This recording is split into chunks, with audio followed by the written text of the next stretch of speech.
విజయ్ కుమార్ గారు. రాష్ట్రాన్ని పెట్టే బడ్జెట్ కదా. విజయ్ కుమార్ గారు,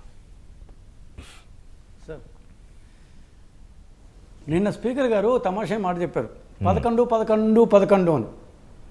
అంటే 11 మంది 11వ తేదీన 11 నిమిషాలు ఉండిపోయారు అని.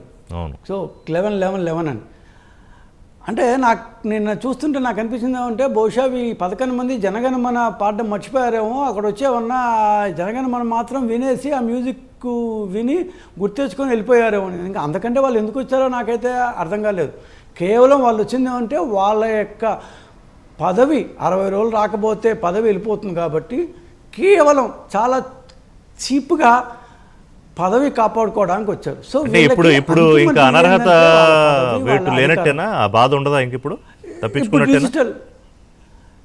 ఇప్పుడు అంతింగ్ సార్ శాసనసభ కానీ పార్లమెంట్లు కానీ it runs on conventions. So ఈ కన్వెన్షన్ ప్రకారం 60 డేస్ లోపల 60 డేస్ వరుసగా రాకపోతే అని, సో రాకపోతే పదవి రద్దు అవుతుంది అని. సో ఇప్పుడు మళ్ళీ వాళ్ళు కోర్టుకు పోతారు, మేము వచ్చాం కదా ఒక్కరోజు అని. అది కోర్టులో కొన్ని నడుస్తుంది. అంటే ఇట్లా వాయిదా వేస్తూ ఉంటారు. ఇప్పుడు వాళ్ళు 11 మంది ఉన్నారు సార్. నిజంగా వాళ్ళకి రావాలనే ఇది ఉంటే మేము మా ఈ లడ్డు విషయం కావచ్చు, రకరకాల మీద మా మీద వాళ్ళు విమర్శలు చేస్తున్నారు కదా. 11 మంది వచ్చి 11 వాయిదా తీర్మానాలు ఇమ్మని చెప్పండి. కనీసం 1 2 అన్నా స్పీకర్ తీసుకుంటాడు కదా. అక్కడ డిస్కషన్ జరుగుతుంది కదా. నువ్వు బయట మాట్లాడే మాట లోపల మాట్లాడు. నువ్వు మాట్లాడినా మాట్లాడకపోయిన డిస్కషన్ జరుగుతుంది కదా. నువ్వు తప్పులు చెప్పచ్చు కదా.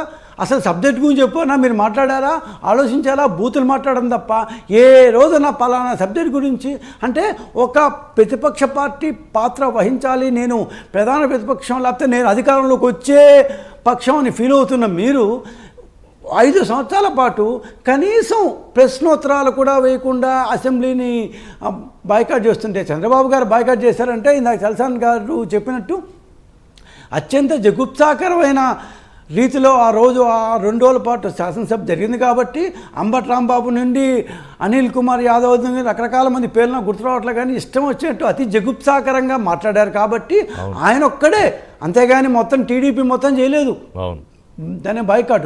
ఆయన ఒక్కడే నేను రాను గెలిచే వస్తాను అన్నాడు. మహాభారతంలో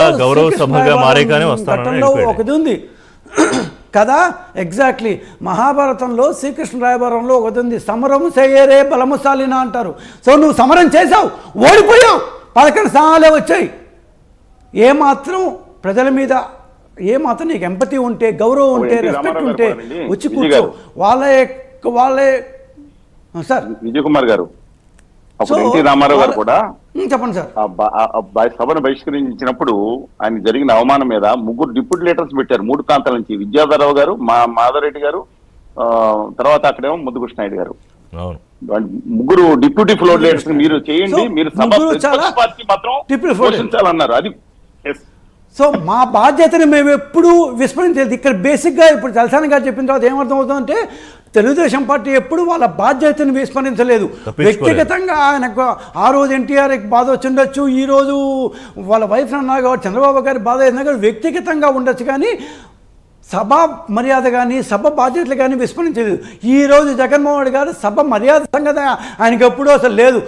ఒకప్పుడు మళ్ళీ నేనేదో వీడియో చూస్తుంటే ఆయన అధికారంలో ఇప్పుడు ఎక్కుచా ఈ టైప్లో నాకు అది అట్లా చెప్పాలంటే కూడా బాధగా ఉంది.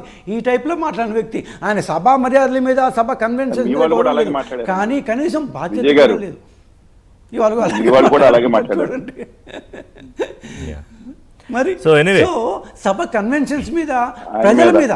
సో ఇప్పుడు ఆయనకు 40% ఓట్లు వచ్చాయంటున్నారు కదండి. ఈ 40% ఓట్లని ఒకవేళ దీంట్లో తీస్తే ఆయన కూడా కొంతమంది సభ్యులు లెక్క కదా. అంటే ప్రజలు నీకు 40% ఓట్లు ఎందుకు వేశారు? నువ్వేదో అసెంబ్లీలో పోయి చెప్తావు మా యొక్క సమస్యలు ఇచ్చేస్తావని. నువ్వు పోకపోతే